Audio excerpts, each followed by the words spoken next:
My self Kundan Singh, senior lecturer electrical engineering department, हिवेट polytechnic Lucknow. आज का हमारा topic estimation of internal wiring installation. हमें internal wiring या domestic wiring कैसे इंस्टॉल करना होता है, यानी अगर हमें किसी इंस्टीट्यूट या किसी कमरे की वायरिंग करनी है तो उसको हम कैसे करेंगे, कितनी सामग्री लगेगी। तो इसके लिए हम एक छोटा सा प्लान एग्जाम्पल के तौर पर लेते हैं। तो उसमें जो हमारा कंटेंट है उसमें हमने 2 रूम सेट लिया है और उसका हमने डायमेंशन भी दिया हुआ है कि ये आपका 2 कमरे का प्लान है। ये जस्ट लाइक 2 कमरे हैं, इसमें यहाँ पर एक डोर है और यहाँ पर एक डोर है। तो ये हमने 2 कमरे ले लिए इस डायमेंशन के अनुसार। अब इस डायमेंशन के अनुसार जब हमने कमरे ले लिए, अब ये हमने यहाँ पे एग्जाम्पल लिया है, आपको दिया जाएगा कि ये इतने कमरे हैं और इसमें आप वायरिंग कीजिए। तो हमने जैसे यहाँ पे 2 कमरे लिए तो इसमें हमें वायरिंग करनी है, तो ये भी हमें चूज़ करना है कौन सी वायरिंग करनी है। तो उसके लिए जो हमने कंटेंट दिया उसमें हमने कहा कि पहले आप एक एजम्पशंस ले लीजिए कि आपको क्या क्या करना है। अगर क्वेश्चन में दिया हुआ है तो बहुत अच्छी बात है, अगर क्वेश्चन में नहीं दिया हुआ है तो ये हमें एजम्पशन लेना पड़ेगा कि हमें क्या क्या करना है। तो वो हम एक पूर्वानुमान के तौर पर हम उसको नोट कर लेंगे। उसके बाद फिर हम लोड और नंबर ऑफ सर्किट्स निकालते हैं कि उसको जब हमने पूर्वानुमान में ले लिया क्वेश्चन तो उसमें कितने पॉइंट्स हैं उसके अनुसार हम लोड निकालेंगे, नंबर ऑफ सर्किट ज्ञात करेंगे। उसके बाद हमें जो मेन स्विच लगाने हैं, डिस्ट्रीब्यूशन बोर्ड्स लगाने हैं, इनकी हम रेटिंग ज्ञात करेंगे उसी करंट के अनुसार। और फिर हम इलेक्ट्रिकल प्लान ड्रॉ करेंगे। इलेक्ट्रिकल प्लान का मतलब ये हो जाएगा कि इसमें हमारे कौन सा पॉइंट कहाँ पर लगेगा, उसके लिए जो हमें प्लान बनाना होता है उसको हम कहते हैं इलेक्ट्रिकल प्लान। और जब इलेक्ट्रिकल प्लान आपका बन जाएगा तो उसके बाद फिर हमें उस पॉइंट्स के लिए जो सामग्री यानी जो हमें रिक्वायरमेंट है या मटेरियल है वो लगना है, उसको हम कैलकुलेट करेंगे। तो जो सामग्री को कैलकुलेट जब हम करते हैं तो हमारे पास कई मेथड्स होते हैं। जैसे नंबर ऑफ सर्किट हैं उसके अनुसार हम कंड्यूट या बैटन या उसमें जो और आइटम लगने हैं उसको कैलकुलेट करते चले गए। दूसरा मेथड हमारे पास होता है कि एक एक कमरा हमने लिया कि एक कमरे में कितनी बैटन कितना कंड्यूट लगा हुआ है, उसके अनुसार हम कैलकुलेट करते हैं। तीसरा मेथड्स होता है कि हम उसका सिंगल लाइन डायग्राम बना लें, और single line diagram just symbolic diagram होता है जिसमें हमें जो पॉइंट्स हैं उनकी दूरियां लिखनी होती हैं। और जब हमें दूरियां पता होंगी तो उसी के अकॉर्डिंगली हम ये बता सकते हैं कि इसमें कंडक्टर कितना लगेगा, कंड्यूट कितनी लगेगी, या यदि हम बैटन वायरिंग कर रहे हैं तो बैटन कितनी लगेगी और उसका साइज क्या होगा। इसके बाद फिर हम जब ये सिंगल लाइन डायग्राम बना लेंगे तो उसी के अनुसार हम लेंथ साइज निकाल लेंगे। अगर कंड्यूट वायरिंग कर रहे हैं तो कंड्यूट के लिए, और यदि आप बैटन वायरिंग कर रहे हैं तो बैटन के लिए। यानी अगर कंड्यूट वायरिंग है तो कंड्यूट कैलकुलेट करेंगे और बैटन है तो बैटन कैलकुलेट करेंगे। और केबल यानी जो कंडक्टर जो आप लगा रहे हो वो आपकी केबल होगी, उसको हम कैलकुलेट करेंगे। और उसके बाद हम देखते हैं कि जो हमारे पॉइंट्स लगे हुए हैं उसके अकॉर्डिंगली जो इसमें पॉइंट्स लगे होंगे, जैसे ये फैन लगा हुआ है सपोज दैट, तो इसके अनुसार जो हमारे पॉइंट्स होंगे उसके द्वारा हम सीलिंग रोजेस ज्ञात कर सकते हैं, बल्ब होल्डर कितने लगेंगे वो ज्ञात कर सकते हैं, और नंबर ऑफ स्विचेस कितने लगेंगे इसको हम ज्ञात कर लेंगे। ये जब हमें सारी चीज़ें जब ज्ञात हो जाएंगी तो उसके बाद फिर हम रिक्वायरमेंट जो आपकी इलेक्ट्रिकल रिक्वायरमेंट है कि हमें क्या क्या चाहिए, उसके लिए हम एक टेबल के फॉर्म में इसको लिख सकते हैं। तो ये हमारा कंटेंट था। अब कंटेंट के बाद आपका आता है नेक्स्ट एजम्पशन। एजम्पशन का मतलब ये हो गया कि हमें क्वेश्चन में क्या दिया है वो हमें लिखना है, और जो नहीं दिया है वो इंडियन इलेक्ट्रिसिटी रूल्स यानी IER 1956 जो रूल्स हैं उसके अकॉर्डिंग हमें लिखना होता है। तो हमें यहाँ पे हमने एक एजम्पशन लिया कि हमने 4x3 मीटर स्क्वायर का एक कमरा है, 2 कमरे हैं, और उसमें हमने ये सीलिंग हाइट नहीं दी हुई है। तो जब सीलिंग हाइट नहीं दी हुई है तो हमने एजेम्प्ट किया कि माना उसकी सीलिंग हाइट 4 मीटर है, यानी जो फर्श है, फर्श से जो सीलिंग है वो 4 मीटर की ऊंचाई पर है। और जब ये हमने मान लिया तो उसी के अकॉर्डिंगली जो वायरिंग का हॉरिजॉन्टल रन होगा, कि वायरिंग का जो हॉरिजॉन्टल रन होगा वो कितना होगा। तो हॉरिजॉन्टल रन के लिए हमारे पास जो मेथड्स है वो ये है कि हम 3.5 मीटर पर ये हॉरिजॉन्टल रन रहता है, यानी ग्राउंड जो लेवल है उससे 3.5 मीटर की ऊंचाई पर रहेगा वायरिंग का हॉरिजॉन्टल रन। दूसरा हमारा नियम ये भी कहता है कि 0.5 मीटर सीलिंग से नीचे होता है हॉरिजॉन्टल रन। तो दोनों ही केसेस में अगर आप देखें तो 4 मीटर अगर हमने लिया है और 3.5 मीटर अगर हम हॉरिजॉन्टल रन लेते हैं तो ये आपकी सीलिंग से 0.5 हो जाएगा, और नीचे से अगर आप देखोगे जो यहाँ से जो ये रन है यहाँ से अगर आप देखोगे तो 3.5 मीटर हो जाएगा। तो यहाँ से ये हम स्टैंडर्ड एक मान लेते हैं कि 3.5 मीटर पर हम वायरिंग का हॉरिजॉन्टल रन ले रहे हैं। लेकिन अगर हमारी जो प्लान दिया हुआ है, अगर प्लान की कुछ रिक्वायरमेंट अलग है तो उसके अनुसार ये चेंज भी हो जाता है। अगर रिक्वायरमेंट कुछ ऐसी है कि मालूम पड़ा कि उसका 3.5 मीटर सीलिंग ही नहीं है, उससे कम है, तो उस केस में ये हमारा डाटा चेंज हो जाएगा। दूसरी चीज़ हम लेते हैं कि जो मेन स्विच डीबी ये कितनी ऊंचाई पर लगाएं। तो आप जब वायरिंग करते हो तो किसी भी कमरे में देखोगे कि अगर मेन स्विच और डीबी लगी हुई है तो वो ग्राउंड लेवल से 1.5 मीटर, अगर ये ग्राउंड है तो ग्राउंड से 1.5 मीटर की ऊंचाई पर आप मेन स्विच और डीबी हम लगाते हैं। उसी के अकॉर्डिंग अब हमें मेन स्विच भी लगाना होता है, तो मेन स्विच भी इसी में आ जाएगा। डीबी जहाँ लगी होगी वहीं मेन स्विच लगा होगा, एनर्जी मीटर होगा वो भी यहीं लगा होगा। तो यानी energy meter, main switch, dB इनकी 1.5 मीटर ऊंचाई होगी। और जो हम स्विच बोर्ड लगाते हैं, स्विच बोर्ड मीन्स ऑपरेट करने के लिए जिसमें स्विचेज लगे हैं, 5 एम्पीयर का सॉकेट लगा हुआ है, तो वो हमारी ऊंचाई होती है 1.25 मीटर ग्राउंड लेवल से। ग्राउंड लेवल से जो इसकी ऊंचाई होगी वो 1.25 मीटर होगी। इसका मतलब ये हो गया कि अगर ये हमारा सपोज दैट ये हमारा ग्राउंड लेवल है, ठीक, तो ग्राउंड लेवल से हमने कहा कि 3.5 मीटर की ऊंचाई पर तो ये रन है, ये हमने कहा 3.5 मीटर की ऊंचाई पर ये हॉरिजॉन्टल रन है। अब इस हॉरिजॉन्टल रन से अगर आप ये देखोगे कि जो मेन स्विच लगा डीबी लगी हुई है 1.5 मीटर पर लगी है, तो 1.5 मीटर नीचे से लोगे तो ये 1.5 मीटर हमने लिया, तो ये हमने लगा दी डीबी। और इसी तरह अगर हमने जो कहा स्विच बोर्ड है तो स्विच बोर्ड 1.25 हमने लिया, तो स्विच बोर्ड अगर हमने लगाया तो ये हम यहाँ से थोड़ा नीचे आ जाएगा, ये स्विच बोर्ड हो गया। तो ये जो डिस्टेंस होगा ये 1.25 मीटर, ये जो स्टैंडर्ड दिया हुआ है। तो उसी के अनुसार अब हमें जो लिखना कैलकुलेशन करना होता है वो इसका कैलकुलेशन नहीं करेंगे, क्योंकि यहाँ पे तो कोई कंडक्टर है ही नहीं और ना ही कोई बैटन है, तो हम ये यूज करेंगे। तो यहाँ से ये 3.5 था, तो ये जो डिस्टेंस हुआ ये वाला, ये देखोगे 2 मीटर हुआ, और अगर इसी को हम देखें ये वाला डिस्टेंस देखें तो ये आपका आ जाएगा 2.25 मीटर। तो हमें इससे मतलब है, ना कि इससे मतलब। ये तो केवल समझाने के लिए था जिससे आपको ये पता चल जाएगा ये होता है, अदरवाइज हमें इससे मतलब है, तो वो हम ले लेंगे। दूसरी चीज़ कि जो वाल है, जो दीवार है, क्योंकि दीवार भी हमें पास करनी होगी, दीवार से भी हम वायरिंग लेके जाएंगे, तो दीवार का कैलकुलेशन हम मोटे तौर पर ये मान लेते हैं कि दीवार की मोटाई नेग्लिजिबल है, अदरवाइज दीवार की मोटाई 0.25 मीटर लेते हैं, या जो क्वेश्चन में दी गई होती है उसको लेते हैं। और अगर आप नेग्लिजिबल मान लेंगे तो ये छोटी दूरी का कैलकुलेशन से आप थोड़ा बच जाएंगे, तो इसकी वजह से हम नेग्लिजिबल मानते हैं। अगला एजम्पशन आता है कि पंखे की ऊंचाई क्या होती है। पंखे की ऊंचाई और जो हमारे लाइट पॉइंट्स हैं इनकी ऊंचाई 2.5 मीटर ही होती है, लेकिन यहाँ आप देखोगे 2.5 मीटर हमें बल्ब की ऊंचाई दी हुई है और 2.55 मीटर हमें पंखे की ऊंचाई दी है।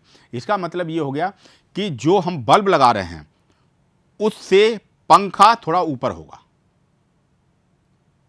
अगर आपने नीचे लगा दिया तो क्या होगा कि जब पंखा चलेगा तो लाइट बबलिंग करेगी, तो इसकी वजह से हम पंखे की ऊंचाई थोड़ी सी बढ़ा देते हैं और लाइट पॉइंट की ऊंचाई 2.5 मीटर ले ली। तो 2.5 मीटर जो ऊंचाई है वो कहाँ से है? ग्राउंड लेवल से। तो ग्राउंड लेवल से 2.5 मीटर ऊंचाई होगी, तो ये अगर हम देखें तो ये यहाँ पे आके आएगा कहीं बल्ब, यानी 1 मीटर का ये डिस्टेंस होगा। क्यों? कि 2.5 मीटर का ये है। तो इससे हम देख सकते हैं, ये हम एजम्पशन से लेते हैं। दूसरा एजम्पशन कि हमारी जो डोर है उसका डिस्टेंस कितना है। तो जो डोर की विड्थ होती है वो नॉर्मल केस में हम 1 मीटर लेके चलते हैं। उसके अलावा जैसी उसमें क्वेश्चन में दी हो उसके अनुसार चलेंगे। इसी तरह जो वायरिंग कौन से मेथड से कर रहे हैं, तो अभी हमने बताया कि लूप इन मेथड अपनाना है आपको। और 2 रूम सेट है, प्लान दिया होगा, उसमें सप्लाई आपकी दी होगी। तो सप्लाई अगर नहीं दी है तो आपको ये भी एजम्प्ट करना है कि जैसे मैंने एजम्पशन किया कि 220 वोल्ट सिंगल फेज सप्लाई है। तो 220 वोल्ट एजम्पशन लेने का मतलब ये हो जाता है कि जब आप करंट कैलकुलेट कर रहे होंगे तो वहाँ हमें इस वोल्टेज की ज़रूरत पड़ेगी, इसलिए हमें यहाँ पर ये भी एजम्पशंस लेना होता है। तो पहले एजम्पशंस के अनुसार अगर हम देखें तो जब हम सॉल्व करते हैं तो सॉल्व में कि हमारे जो लाइट पॉइंट हैं, पंखे हैं, 5 एम्पियर सॉकेट हैं, 15 एम्पियर सॉकेट हैं, तो उनका हम लोड निकालते हैं। और लोड जब हम निकालते हैं तो यहाँ पर फॉर एग्जांपल के लिए हमने केवल ट्यूबलाइट, पंखा और 5 एम्पियर सॉकेट लिया है, 15 एम्पियर सॉकेट नहीं लिया गया है। 15 एम्पियर सॉकेट लेंगे तो उसका कैलकुलेशन इसके जस्ट पैरेलल अलग अलग चलता है। तो अगर हमारा 15 एम्पियर सॉकेट होता तो इसी के पैरेलल वो भी कैलकुलेट करते, लेकिन वो हमने लिया नहीं, केवल हमने ये पॉइंट्स लिए, तो इनको हम कैलकुलेट करेंगे। तो इसके अनुसार जब हम कैलकुलेट करेंगे तो हम जो स्टैंडर्ड नियम है, जैसे ट्यूबलाइट 40 वाट की होती है तो 40 वाट के अनुसार हमारी कितनी ट्यूबलाइट लगी हैं, तो इसके लिए भी एक एजम्पशन आपको लिखना पड़ेगा। उस एजम्पशन में जब हम जाएंगे तो हमें पता चलता है कि एजम्पशन के तौर पे हमने मान लिए कि इसमें आपके टोटल 7 पॉइंट हैं, 7 पॉइंट। तो 7 पॉइंट के अनुसार हमने ले लिए ट्यूबलाइट के 4 पॉइंट हैं और 40 वाट की होती है तो 160 वाट, इसलिए पंखा हमने एक लिया है 60 वाट का होता है, 60 वाट। 5 एम्पियर सॉकेट हमने 2 लिए हैं और एक 5 एम्पियर सॉकेट की रेटिंग 100 वाट होती है, और इसके अनुसार ये 200 वाट हो जाएगा। और टोटल लोड जब हमने निकाला तो 420 वाट यानी 420 वाट निकल के आया। अब 420 वाट के अनुसार जब हमारा टोटल लोड निकल के आया और पॉइंट अगर हमने गिने तो ये पॉइंट आपके हो गए 7, तो 7 आपके पॉइंट हो गए और लोड आपका ये हो गया। इसके अनुसार अगर हम देखें तो जो हमारा स्टैंडर्ड नियम है, जो स्टैंडर्ड नियम हमारा ये कहता है कि हम एक सर्किट पे 10 पॉइंट ले सकते हैं या 800 वाट लोड ले सकते हैं। तो यहां पर अगर हम देखेंगे तो 800 वाट से कम है। 10 पॉइंट अगर ले सकते हैं तो 10 पॉइंट से अगर हम देखें तो यहां पे आपके 7 पॉइंट ही आ रहे हैं। तो इसका मतलब ये हो गया कि यहां पे हमें एक सर्किट लेना चाहिए। 10 पॉइंट से कम है एक सर्किट, 10 पॉइंट होते तब भी एक सर्किट। लेकिन हमारा एक नियम ये भी कहता है कि किसी भी संस्थान में या किसी भी इंस्टीट्यूट में या किसी भी प्लान में कम से कम 2 सर्किट होने चाहिए, ये हमारा नियम कहता है। तो उसके अनुसार अगर हम जाएंगे तो फिर आपको मिनिमम 2 सर्किट लेने पड़ेंगे। देखिए यहीं में एक चीज एक्सप्लेन कर रहा था, 7 हैं लेकिन एक प्लान के लिए हैं, तो प्लान की वजह से हमें मिनिमम 2 सर्किट लेने पड़ेंगे। अदरवाइज 10 पॉइंट तक के लिए एक सर्किट, 19 पॉइंट के लिए 2 सर्किट, 20 पॉइंट के लिए भी 2 सर्किट, 21 पॉइंट अगर हो जाएंगे तो 3 सर्किट। इसी के अनुसार हमने करंट को ज्ञात किया। तो करंट आप जानते हो सीधे सीधे कि पावर अपॉन वोल्टेज, और पावर फैक्टर भी होता है, लेकिन हमने यहाँ पावर फैक्टर को 1 लिया है। क्यों? कि यहाँ पे कोई इंडस्ट्रियल लोड नहीं है, तो इसलिए यहाँ पे पावर फैक्टर 1 है, इसलिए उसको हमने काउंट नहीं किया। तो 420 upon 220 is equal to 1.09 ampere current आ गई। अब इस करंट के अनुसार ही जो हमारे मेन स्विच है और डीवी है उसकी करंट रेटिंग लिखेंगे। तो हमने आपको बताया कि जो मेन स्विच या डीवी जो इनकी रेटिंग्स होती हैं वो 5 एम्पियर, 15 एम्पियर इस तरह होती हैं, 5, 15, 30 इस तरह होती हैं। तो इसमें हम देखेंगे कि जो करंट है वो 1.9 है, तो हम इसके अनुसार 5 एम्पियर हो गया। तो इसकी रेटिंग देखिए आ गई 5 एम्पियर। सिंगल फेज सप्लाई है, सिंगल फेज सप्लाई में जो मैक्सिमम वोल्टेज है वो 250 ली जाती है, तो इसलिए 250 वोल्ट, और सिंगल फेज सप्लाई है इसलिए DP, double pole iron clad. इसी तरह डीबी की रेटिंग मेन स्विच की रेटिंग के अनुसार ही होगी, 5 volt 250 volt 5 ampere DP IC. और यहाँ पे ये रास्ता बदल जाएगा, ये 3 वे आपको और लिखना पड़ेगा। 3 वे का मतलब ये हो गया कि इस जो आपकी ये अगर डीबी है तो डीबी से 2 तो सर्किट जा रहे हैं और एक सर्किट इंटर करेगा, यानी मेन स्विच से 2 तार जाएंगे। तो एक रास्ता तो आपके पास ये हो गया, यहां से 2 सर्किट भी आप कह रहे हो, तो एक सर्किट ये और 2 सर्किट ये। अब देखेंगे हम रास्ते कितने हो गए, 1 2 3, तो इसी के अनुसार हम कह देते हैं 3 वे। अगर ये 4 होते तो 4 वे। जैसे जैसे नंबर ऑफ सर्किट बढ़ते हैं उसी के अनुसार नंबर ऑफ वेज भी बढ़ते चले जाते हैं। तो इस तरह हम यहाँ पे ये सॉल्यूशन करते हैं। अब सॉल्यूशन के बाद जो हमारा प्लान था, अब हमें मेन फोकस इस पर देना होता है कि हम इलेक्ट्रिकल प्लान कैसे बनाएं। तो इलेक्ट्रिकल प्लान बनाने के लिए हमें कुछ नियम और भी याद रखने पड़ते हैं। जैसे ये मैंने प्लान बनाया हुआ है, इस प्लान में अगर आप देखें तो ये डोर है, डोर का हमने कहा कि 1 मीटर विड्थ है, एजम्पशन में लिखा हुआ है। तो हमारा नियम ये भी कहता है कि जब हम स्विच बोर्ड लगाते हैं तो स्विच बोर्ड हमेशा राइट हैंड में लगाते हैं। अगर आपके पास राइट हैंड में जगह नहीं है तो आप लेफ्ट हैंड में लगाओगे। डोर से जब एंटर करते हैं तो switch board always right hand पे लगाते हैं, और अगर राइट हैंड पे हमारी जगह नहीं है तो लेफ्ट हैंड पे ले जाते हैं। तो यहाँ पे हमने राइट हैंड पे लगा दिया, तो राइट हैंड पे ये दरवाज़ा है तो 1 मीटर ये दरवाज़ा खुलेगा। उसके बाद 0.5 मीटर यानी दरवाजे से 0.5 मीटर की दूरी भी रखते हैं, कोई सा भी स्विच हो, चाहे आपका स्विच बोर्ड हो, चाहे डिस्ट्रीब्यूशन बोर्ड हो, चाहे मेन स्विच हो, ये दरवाजे से 0.5 मीटर की दूरी पर भी रखे जाते हैं। तो वही हमने 0.5 की दूरी ये ले ली इसको बनाने के लिए, और 0.5 मीटर की दूरी यानी दरवाज़ा जब 1 मीटर है तो 1 मीटर ये दरवाज़ा यहाँ से ऐसे खुलेगा, तो यहाँ से फिर हमने ये 1.5 मीटर ले लिया। इसलिए आपको दिखाई दे रहा है कि ये जो स्विच लगा हुआ है ये 1.5 मीटर पे लगा हुआ है। इसी तरह इसको अगर हम देखें तो ये भी 1.5 मीटर पे लगा हुआ है। अगले स्विच बोर्ड की तरफ आते हैं इस कमरे के लिए। तो इस कमरे में जब हम स्विच बोर्ड लगाते हैं तो इसमें देखेंगे कि आप यहाँ से इंटर किए और राइट हैंड ये पड़ रहा है। अब आप यहाँ कहोगे राइट हैंड पे हमने क्यों नहीं लगाया? राइट हैंड पे इसलिए नहीं लगाया कि हमारा एक नियम ये भी कहता है कि जो हमारे लाइट पॉइंट्स हैं, लाइट पॉइंट्स हमेशा जो लंबी दीवार होती है उस पर लगाए जाते हैं। तो लंबी दीवार के तौर पे अगर आप देखें तो ये दीवार अगर आप देखोगे तो 3 मीटर है, और ये दीवार अगर देखें तो ये 4 मीटर है। तो 4 मीटर ये लंबी दीवार हो गई। तो इट मीन्स ये हो गया कि हमें जो लाइट पॉइंट्स हैं वो लंबी दीवार ये या ये इस पर लगाने हैं, ये या ये। तो अब इस पर हम लगाएंगे नहीं, क्योंकि इतनी दूर क्यों जाएंगे, दरवाजा हमारा इधर है, तो हम इस दीवार पर लगाएंगे। तो जब इस दीवार पर लगाएंगे तो इस दीवार पर वायरिंग जा ही नहीं रही है, तो इसकी वजह से ये स्विच बोर्ड राइट हैंड पर न लगा के हमने लेफ्ट हैंड पर लगा लिया। ये नियम हमेशा याद रखेंगे। इन्हीं नियमों को फॉलो करते हुए हम इलेक्ट्रिक प्लान बना पाते हैं। उसके अनुसार जब हमने ये इलेक्ट्रिक प्लान बना दिए, अब उसके बाद जो हमारे लाइट हैं, जैसे हमने कहा कि 2 इसमें ट्यूबलाइट लगी हुई हैं, 2 इसमें ट्यूबलाइट लगी हुई हैं, एक पंखा लगा हुआ है। तो पंखे का तो आपका सिंपल है कि पंखा तो आपका मिडिल में आ जाता है।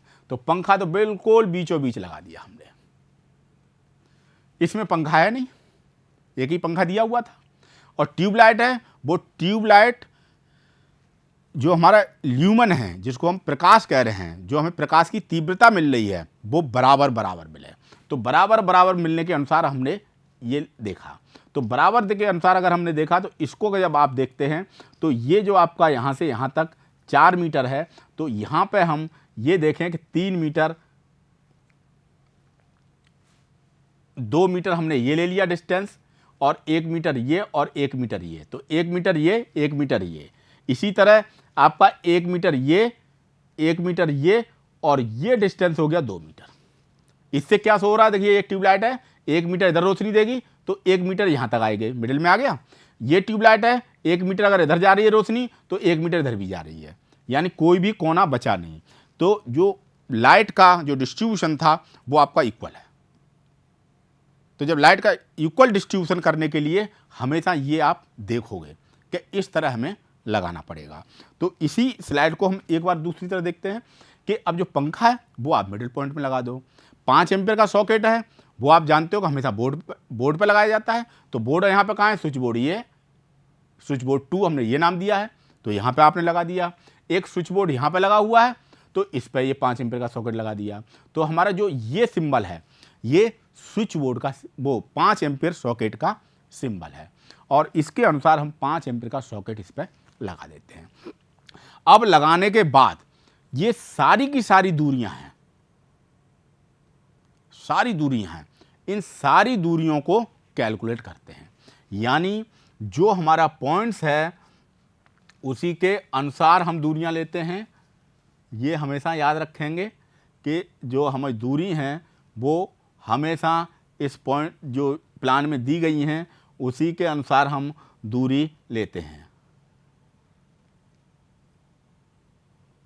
तो यहाँ पर अगर हम देखेंगे तो एग्जैक्ट ये दूरियां हम लगा देते हैं।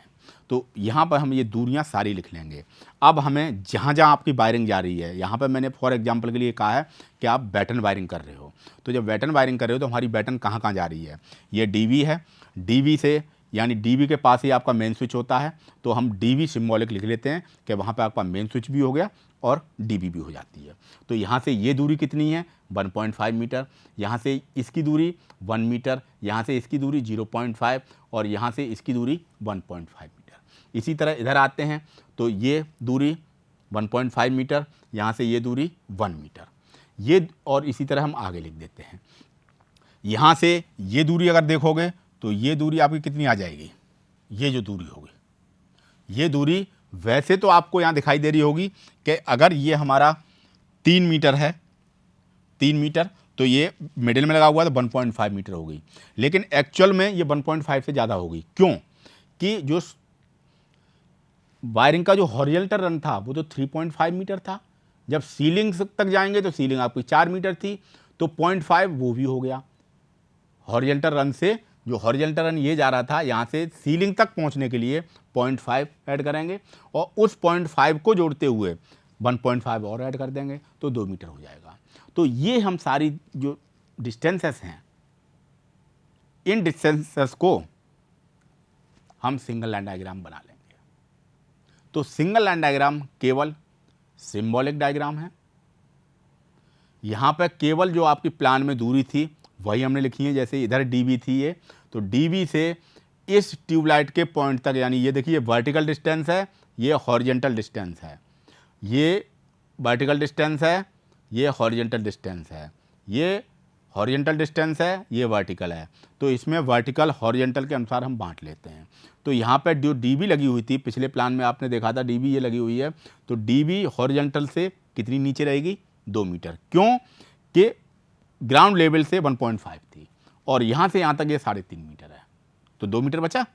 इसी तरह हमने इसका भी दूरी भी लिख ली स्विच बोर्ड की, तो ये दूरी हमने लिखी। अब इस दूरी को हम देखते हैं तो उसी दूरी के अनुसार वहाँ पे हमने देखा ये दूरी और ये दूरी। अब इस दूरी के अनुसार भी हम नंबर ऑफ वायर्स इस पर दिखाते हैं। तो यानी ये सिंगल लाइन पे आपने क्या किया कि नंबर ऑफ वायर्स भी दिखाए हैं, कि जैसे यहाँ पे 2 सर्किट हैं तो एक सर्किट के लिए 2 तार निकलेंगे, दूसरे सर्किट के लिए 2 तार निकलेंगे, तो 4 तार निकले हैं। यहाँ से 2 तार इधर चले गए इस सर्किट के लिए, 2 तार इधर चले गए इस सर्किट के लिए। जब ये 2 तार बट गए तो यहाँ पर ये दोनों तार किस में आएंगे? सबसे पहले स्विच बोर्ड में जाएंगे। ये हमेशा याद रखेंगे कि सबसे पहले स्विच बोर्ड में जाएंगे, और स्विच बोर्ड में आने के बाद ये 2 तार इसलिए स्विच बोर्ड में आ गए, फिर यहाँ से डिस्ट्रीब्यूशन होता है।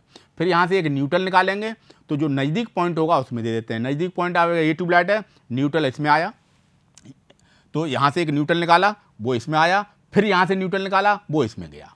ये आपका लूपिंग थी।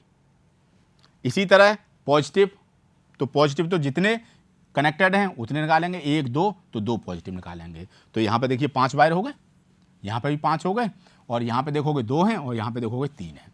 तो ये दूरियाँ हमने लिख ली। इसी तरह जो आपका इलेक्ट्रिक प्लान था उसको देख के इधर की दूरी लिखेंगे, तो इधर की जो दूरियाँ थी वो देखो हमने ये लिख दी। जब ये दूरियां हमने लिख दी तो इसके बाद हम आराम से कैलकुलेट कर सकते हैं कि बैटन की लेंथ कितनी आएगी। तो जहां देखिए नंबर ऑफ कंडक्टर 2 जा रहे हैं, तो जहां ये लिखा हुआ देखिए नंबर ऑफ कंडक्टर 2, वहां पे हमें इस साइज की कंड्यूट लगानी है, बैटन, इस साइज की बैटन लगानी है। तो इस बैटन को हम देख सकते हैं कहाँ कहाँ लगी थी। तो जहाँ जहाँ लगी हुई है देखो ये अब इसी को अगर हम यहाँ पे देखें तो देखो यहाँ लगी है, यहाँ लगी है, यहाँ लगी है, यहाँ लगी है, 2 कंडक्टर वाली। तो वही हमने लिख दिया, इतना आ गया। इसी तरह इसके लिए 3 कंडक्टर के लिए ये, 4 के लिए ये, 5 के लिए ये, 6 के लिए ये हमने ऐसे करके हमने कंड्यूट कैलकुलेट कर ली।